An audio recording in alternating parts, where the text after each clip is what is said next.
Hello my friends, I'm back with another bonus video sharing my movie and book wrap up for August. I'm going to go through everything that I watched and read in the month of August, so without further ado, let's get into it. The first film that I watched in August was Coherence. This was our movie club pick of the month. It was my turn to choose and I chose this film. This is a sci-fi thriller about a group of friends that join together for a dinner party, and when a comet flies overhead, everything changes. I don't want to say too much. I feel like it's best going into this movie blind. It's a twisty, turny ride that is quite confusing, but it has a great concept and I highly recommend it.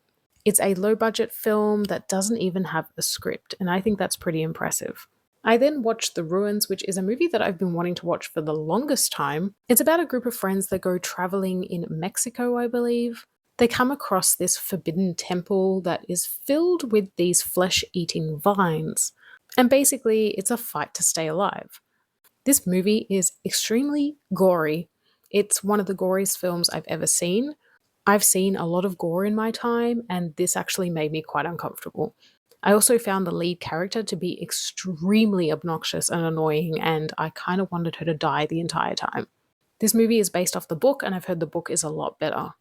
I then watched The Shallows, which is a shark movie. I announced that for this year's theme of Halloween, I am doing sharks. So I wanted to watch some shark movies that I could recommend.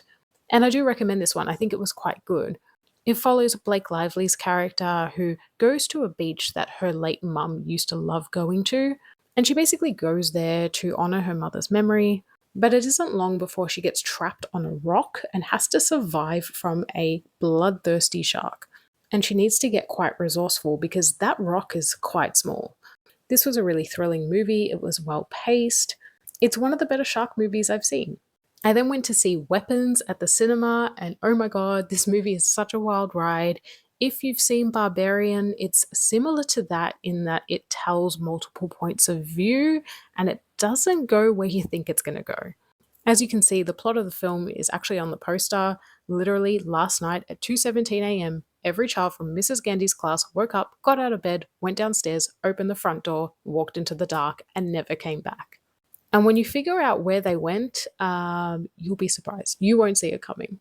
I highly recommend this film. It's fantastic. It's definitely one of my favorite horror movies of 2025. I then saw Puppet Master for the first time. This movie came out the year I was born, 1989. And I loved it. This is absolutely my kind of movie. I love puppets, I love dolls, I love clowns. And it's, you guessed it, about a puppet master.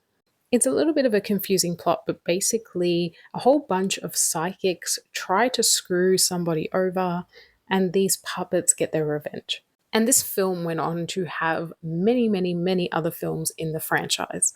And I may watch some of the others someday, but at the moment, I'm just going to stick to the first one. I then watched the Super Mario Brothers movie with my daughter. I've now watched it a couple of times because she absolutely loves it. She's obsessed with Mario. She loves Mario Party. And I think it's good. It's solid. If you're a fan of the games, you'll like this movie. It's obviously more for kids, but it's fun. I think it's fun. I wouldn't take it too seriously.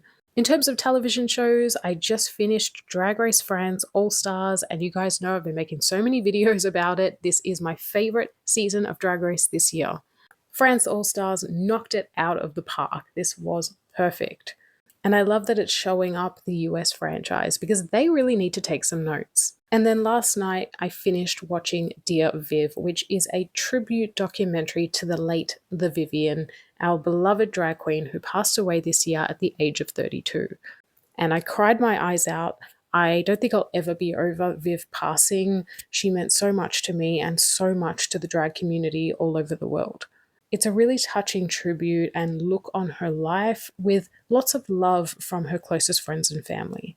Now it's time for books. So the first book I finished was Final Girls by Riley Sager. In fact, I read 2 Riley Sager books this month because I'm trying to read them all so I can rank them. So Final Girls basically follows a girl who survived a massacre, making her a final girl. And she's automatically put into a group of other final girls. But when those final girls start getting picked off, she knows that she's next. And who's taking them out? Well, you'll just have to read to find out. This is definitely my least favorite Riley Sager book so far. It was also the first one he ever wrote. I think that a whole lot of nothing happened in between. It was very slow paced. I feel like it just wasn't as good as some of his other books. Obviously, it took some time to hone his craft, and I also saw the twist coming a mile away. And then I finished Riley Sager's other book, Middle of the Night. And this is one of his newer books, so it was definitely better than Final Girls. However, I think this one also suffered from missed opportunities. It's about a boy whose best friend is taken away in the middle of the night, and all these years later, as an adult, he's still trying to figure out what happened to him. So he returns to his hometown, to his parents' house, and tries to find out what's going on. And strange happenings are occurring to the point where he thinks that maybe his best friend is haunting him from beyond the grave, trying to tell him something. And yeah, I don't want to give anything away, but like I said, it just suffered from a lot of missed opportunities. There were a lot of places the author could have gone with it, but he decided to keep it quite simple, which I think was a shame. And so, my friends, this is everything I watched and read in the month of August. September is going to be great. I'm going to see Jaws on the big screen. In fact, I'm seeing Jaws tomorrow.